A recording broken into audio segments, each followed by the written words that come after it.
Got another festival in a box coming, baby.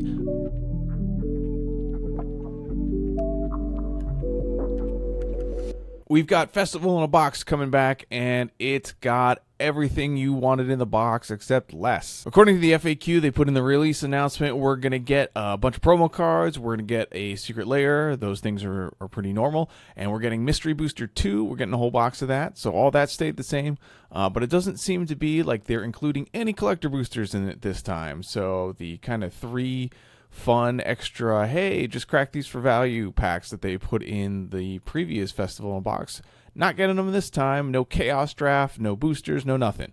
You're going to get your promo cards and the one layer, and you're going to like it. Why are they doing this? Probably just because they can. They, maybe on a later date they announce that they're going to put some of this stuff back in it. They're going to put some boosters packs back into the box, or just say, hey, yeah, we always plan to, put this stuff in there. But for now, we're just going to go with what we know, and that is that they're not adding that. First up, we're just going to go through the layer and all the cards in it. Then we're going to cover the promo stuff. I'll give you my thoughts on those, and after that, we'll break down the whole festival unbox and whether or not I think it's worth it or not. Let's get into the layer called Animar and Friends, and yeah, that's kind of a giveaway. It's going to be Animar and 4 other cards, so it's a 5-layer layer. It's a 5-card layer, and it's going to be featuring Animar and a bunch of cards that can go in Animar and synergize with him, and that's all pretty great. First card up is the namesake card, Animar, Soul of Elements. It's a $10 card, 8 in the foil. Seen a couple reprints. Last saw this 2.5 years ago, ranked 2255. I know a ton of people just personally are very excited for this Animar because they have decks that run him and they do like him, so having a bunch of cool art for their decks is sweet. Next card up is All Will Be One. Haven't seen this card since it was printed in 1, so that was about 2 years ago. It's a $13 card, ranked 1206, and it's useful if you like to put counters on things, on your permanents and stuff. This will, start taking in for your opponents for some damage. It's a solid card, and we definitely needed the reprint here. Next card after that is Benevolent Hydra. It's a $12 card, and another one we haven't gotten a reprint for yet. We last saw this 2 years ago on Jumpstart, ranked 2900, so people are still playing with it, even though we haven't seen a huge amount of prints for it, so that's really nice. Glad to see that we've got it now. Those are kind of the heavy hitters in the layer. Then we've got 2 more cards. First up is Forgotten Ancient. This is a bulk card at 38 cents in the non-foil, 60 in the foil. Seen 17 reprints, last saw it 2 months ago, and ranked 450 on EDH Rec. So even though it's kind of bulk in terms of price and value, at least it sees a ton of play, so you can use it. And finally, rounding out the layer is the one, the only Mull Drifter. We've seen this 22 times before. It's a 20-cent card, 50 cents in the foil. Last saw it less than a year ago, and it ranks 465 on EDH Rec. Again, synergizes with the deck and layer, so I'm not complaining so much about it, but, it definitely is at least playable, despite being, bulk value. So when you take this layer and, let's say we estimate that the layer is $29.99, maybe it's $49.99, depending on how you want to break it down, if they're going to give us a foil offering for this. Last time it was foil cards, but they did say it was going to be foils this time. They haven't specified, so we're just going to go off the non-foil price, and it doesn't matter too much because the non-foil/foil pricing, there isn't too much variance between the non-foil and the foil price, so it's not a huge leap here to see what the difference in singles is. But anyways, the singles price is $36.75.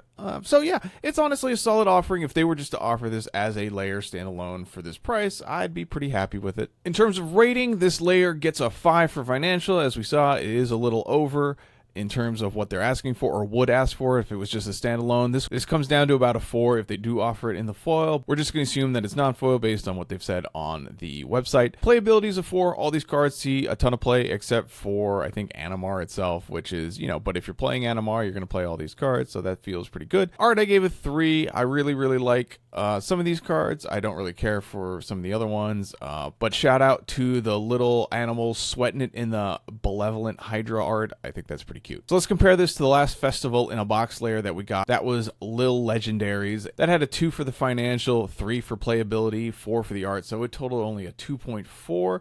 And if you look at the singles online for this layer, they're all under $10. I think, Rhea's about $2. I think Orvar is the most expensive at around 6-ish. So they're not doing that great. The exclusivity of just buying this in a festival in a box didn't really apply when it comes to the secondary market, because people are definitely buying a ton of these to try and sell sell them off. When it comes to the Animar and Friends layer, however, we've got a 5 for the financial. They definitely offered a stronger set of cards here. They are more playable as well. The art, I think, is less strong, but I'm biased towards the cheapy garbage, so that's why I gave the Little Legendaries an extra point there for the art. But the total for Animar is a 4.1. Again, I think this is a solid layer, just if they had offered it by itself, so it's nice to see it kind of included. They're not just kind of giving you chaff when it comes to the Festival in a Box, although it does look like they removed some of the extra value that they typically put in these, so, so WotC giveth and taketh away. Let's look at the promos, and we're not going to waste too much time in thinking about, this specific promo price, because they could just offer all these promos again, and then they won't be worth anything. So the best thing we're going to do is just look at the base copies of what you could get, a card for, regardless of whether it's in its secret lair or altar or whatever variant. Kicking us off, we've got 4 promo cards, and Ponders first up. It's a $2 card, $5 in the foil, so it'll be great if this does come in foil. For all you awful people that actually like the Future Sight frame, this is going to be a huge boon for you, because this is a great card, sees tons of play. Seen 18 reprints, last saw it 4 months ago, but it's ranked 132 on EDH Rec. So yeah, obviously it's Ponder, it's a pretty ubiquitous card, and yeah, as I said, if you love this awful frame, this is an easy include for you. Next card up is Second City. This is an illegal card. You can't actually play this on anything. It's a playtest card, so if you want to play it with strangers, just ask first. If you play with your friends, they're your friends, you should be able to talk to them. The last promo that they put that was a playtest card in the previous Festival in a Box is worth about 15 cents, so don't assign any value to this. It's probably not worth anything.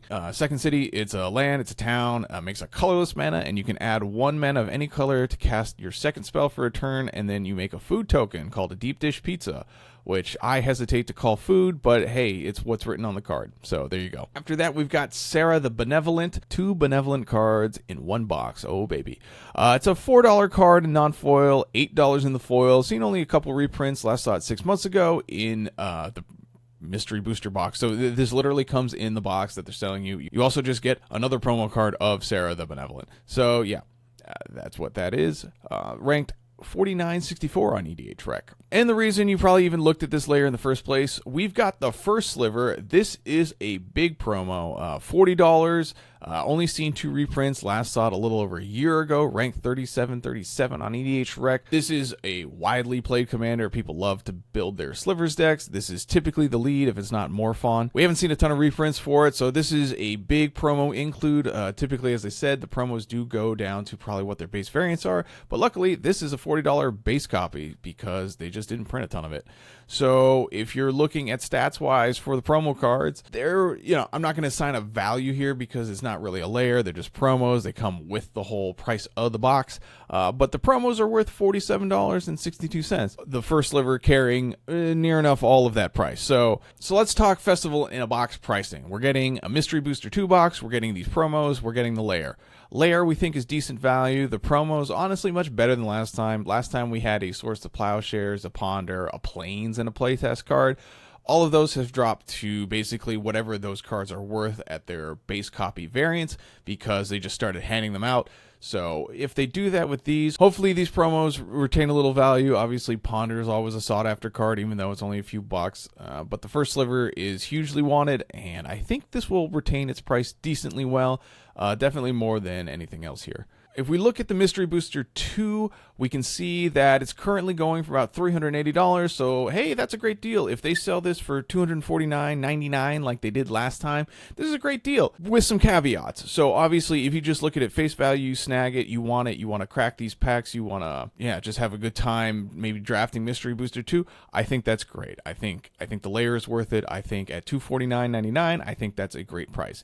If you're looking to sit on Mystery Booster 2 and just leave that sealed, you need to be careful. This is the second time we've gotten Mystery Booster 2 direct to consumers, so that means that we can buy it. The last Festival in a Box was only 6 months, I think it was in August, so only a handful of months ago we just got this.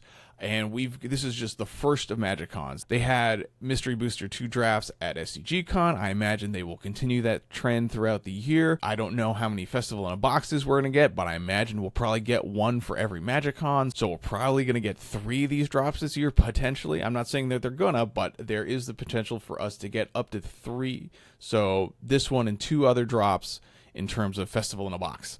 which means that they are going to be dumping Mystery Booster 2 onto the market a ton this year. So if you're looking to sit on this thing, just look at the graph for, the current trend of it. When this got announced, it was trending up. Everyone was, this box was slowly climbing up to about 380. But if you look today, there's a steep decline that has entered the graph because the people that bought this stuff in August are looking to sell it off, or at least a good chunk of them are, because they think that the market is going to get flooded with this stuff and they aren't willing to be left holding the bag. So if this is something you're kind of just looking to see if it's going to sit and accrue value, I would just say be very, very careful. You can see this is already starting to downtrend. You can see boxes of this stuff already sold for $2.99, so it's definitely dropping as people try and exit this market. So if this is something you want to come in now, just be careful. But if you just want to open it, have some fun with friends, the box EV is still pretty high. I checked it out the other day, and yeah, obviously it's not what it was pre-release, but it's still holding good value. So if this is something you just want to crack packs on, I think it's totally fine to do that. If you like the lair, I think that's an additional bonus. But yeah, if you just want to have this to hold it, then just be careful. And that's it. That's Festival in a Box Chicago 2025. If you are thinking about snagging this when it comes out on the 3rd of February, let me know down in the comments. Or if you've decided that you're going to spend your money on something else, let me know what you're spending it on. And I'll see you in the next one. Bye.